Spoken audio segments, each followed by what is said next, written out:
দুই প্রকার মানুষকে কুরবানির গোশত দিলে সোয়াবের পরিবর্তে আরো গুনাহ হবে। এর প্রথম নম্বরে রয়েছে যারা কসাই, যারা গোশতটাকে বানায়, এই গোশতটাকে যারা কাটে তাদেরকে মজুরি হিসাবে, পারিশ্রমিক হিসাবে আপনি গোশত দিতে পারবেন না।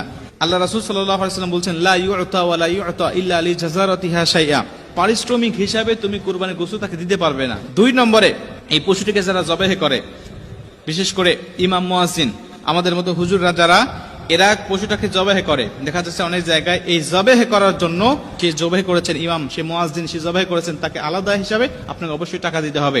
কিন্তু পারিশ্রমিক হিসাবে সে জবাহ করেছে, এজন্য আমি তাকে অনেক মোটা অঙ্কের কিছু দিব, আমি 5 কেজি 10 কেজি তাকে গোশত দেবো, এমনটা নয়।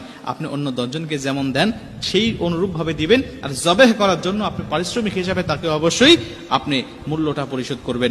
এই দুইটা ব্যক্তিকে আপনি পারিশ্রমিক হিসাবে আপনি দিতে পারবেন না। অন্য কোনো ব্যক্তিও যদি এই কোরবানির গোশতের জন্য পরিশ্রম করে, পারিশ্রমিক হিসাবে গোশত দিবেন না। অন্য 10 জনকে যেমন দেন ঠিক তেমন দিবেন।